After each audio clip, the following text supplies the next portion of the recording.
So may nagtanong dito, yung daw vaginal dryness, sige, yung vaginal dryness, dapat pinag-uusapan po yan. Hindi po bastos yan. Problema po yan, pag nag-menopause na po ang babae, magkakaroon na po ng dryness.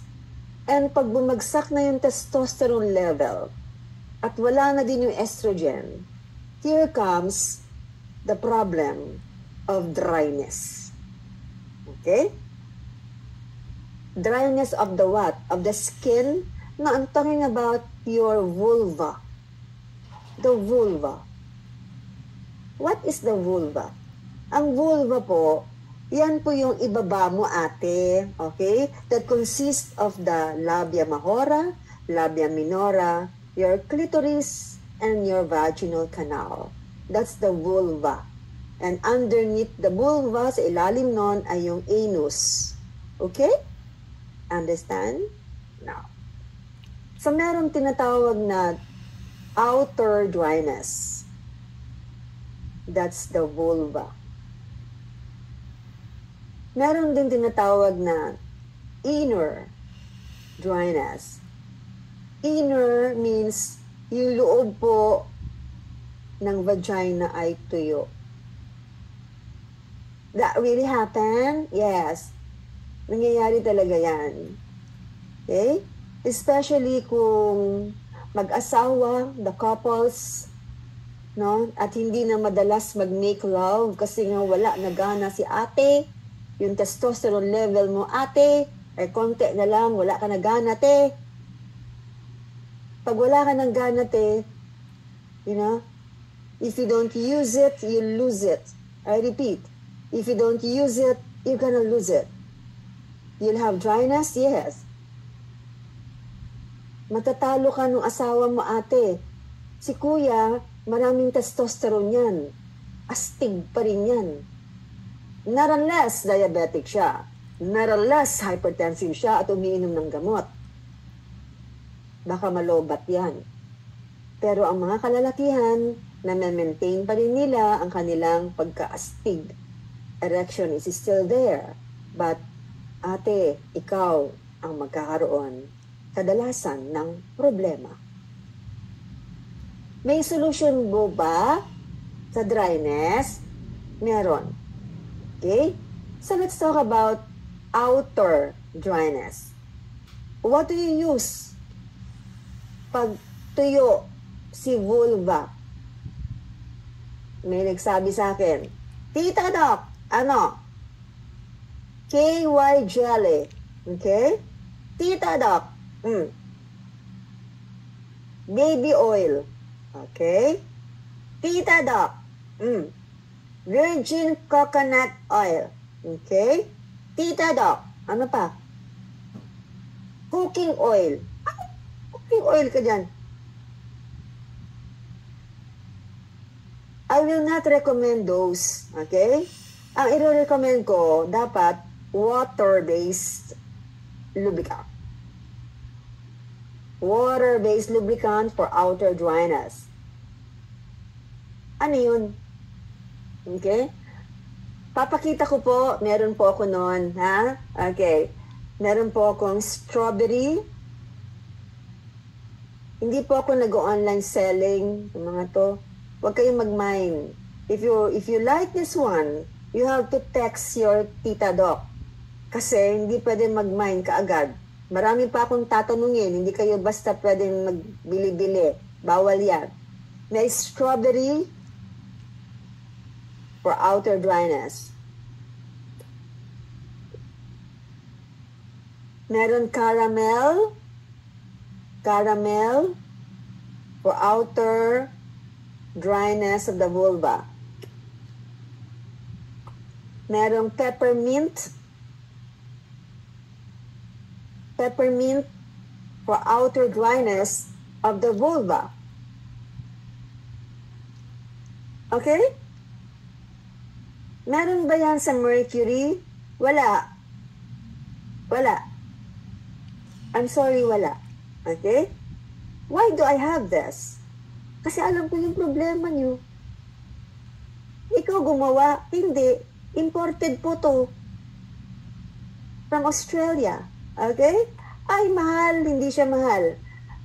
Matipid. Okay? So I have the peppermint, the strawberry, and the caramel. These are all water-based lubricant. And it's edible. Okay? Self-explanatory kung bakit edible, ha? Huwag kayong kutsa-kutsa dyan. Naintindihan? May nagtanong dito, what about inner dryness? Okay. When I say inner dryness, yung loob po ng vagina ay tuyo, brought about by you being menopause, or whatever, meron ka iniinom na gamot that made you dry. Kasi yung dryness na yan, maraming causes. Number 1 lang po yung aging. Number 2 po yung pagiging menopause. Pangatlo po, meron ka iniinom na gamot. Pang-apat, meron kang sakit at meron ka na iniinom na gamot. Pang-lima, diabetic ka, hypertensive ka. So maraming causes po ang pagkatuyo.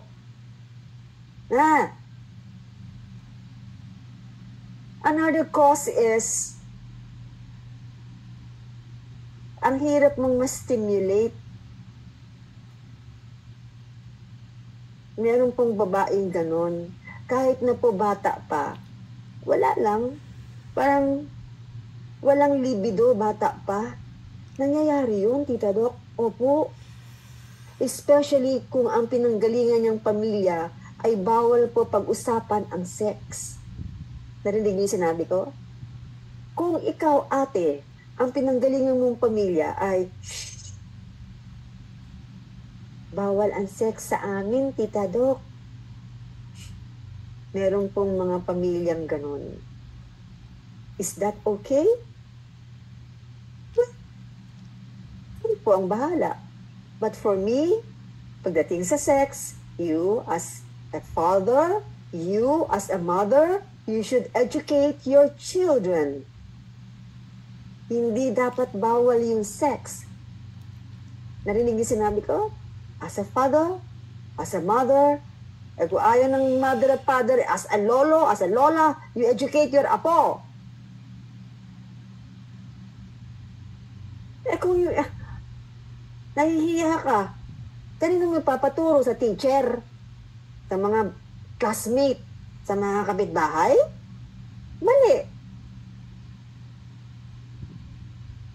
Okay?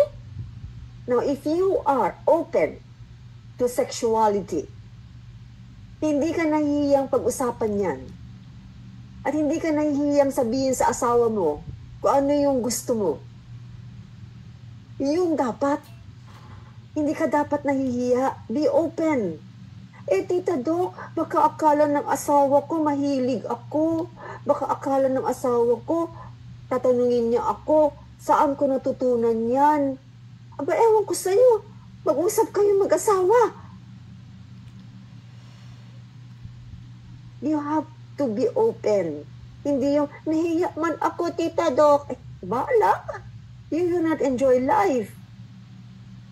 You will just have babies without even reaching your true orgasm. Tama ba yun? You just made love, wala lang, nakabukaka ka lang dyan, te. Tama ba yun? Ha? Mali po yun. My point is, nag-asawa ka. You have to enjoy it. Hindi yan, bukaka ka lang dyan, gagawa ka lang ng bata. Yun. Love and sex is pure. It is sacred. Hindi ba? And it's enjoyable. Hindi mo basta kalibugan yun. Enjoyable po yun.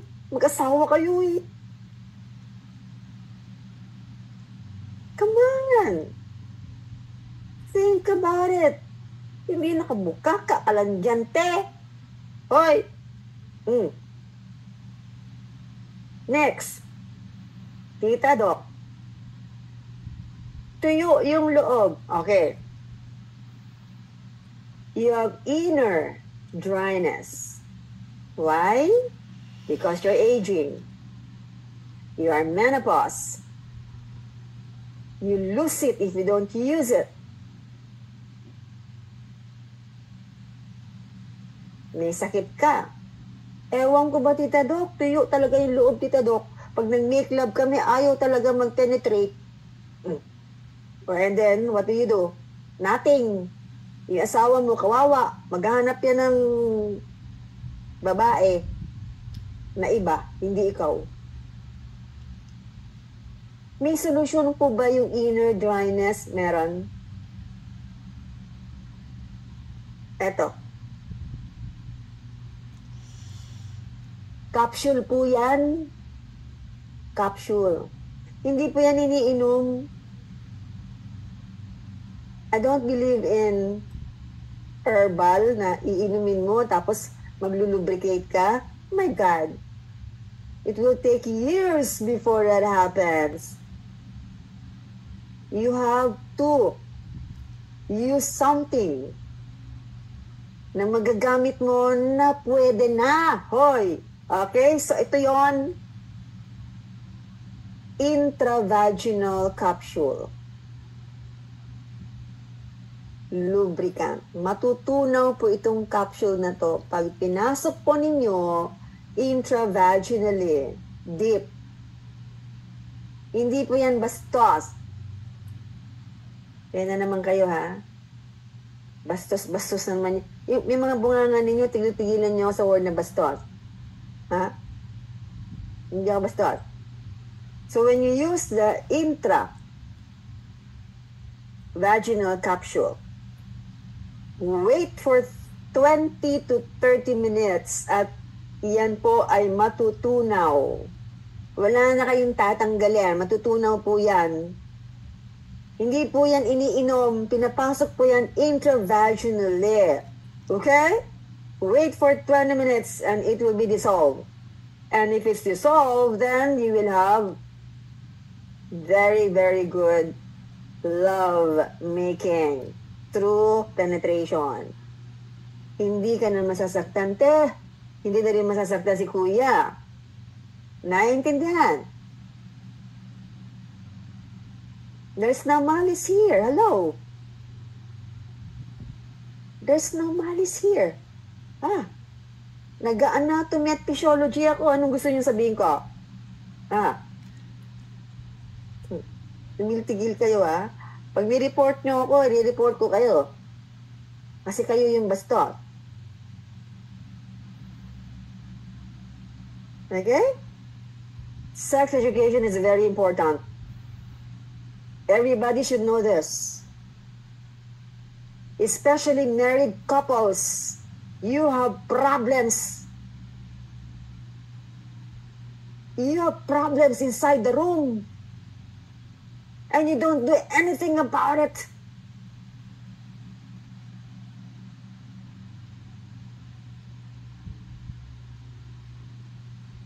Nag-aaway kayong mag-asawa dahil lang gusto niyo magtalik. You make love and you don't do anything about it. What is that? And you will tell me, ay, Tita Doc, matanda na kami, hindi na kami magganyan-ganyan. Okay, no problem. I rest my case. But what about the others who want to make love? Will they stop making love? Paano kung si kuya pwede, si ate hindi? Tama na? Hindi. Dapat si ate up din. Ha? In other words, merong solusyon. Kung wala ng solusyon, Tita Doc, yung asawa ko po, hindi na po talaga pwede kasi po meron po siyang cancer of the prostate. Correct. Hindi na nga pwede. But remember, but remember, ang sex po, ang pagtatalik ng mag-asawa, hindi lamang P inside the V. Did you understand what I'm trying to tell you? It's not just P inside the V. Meron pong ibang ways and means para po maging intimate sexually ang mag-asawa. Did you know that? Ha? Ito, sensitive dun sasabihin ko sa inyo, ha? Sensitive ito. Paano yun, Tita Doc? Hindi na po pwede yung pong penis inside the vagina. Hindi na pa pwede. Ay, hindi na nga pwede. May cancer eh. Pero, Tita Doc, pwede bang maging labing-labing pa rin? Pwede. Paano po, Tita Doc? You want to know about it? Sige, sasabihin ko. Hindi lang cancer, okay. Enlargement of the prostate, hindi cancer yon. Pwedeng hypertrophy lamang, hindi cancer. Okay? Or pwedeng let's say, ang bang mga sakit na alam natin dyan? Diabetes. Okay. Pag may diabetes ang lalaki, lobat na. No more erection of the penis. Wala na. Okay?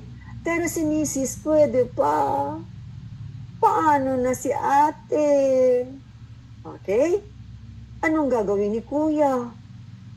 Meron bang pwedeng gawin? Meron po. Okay.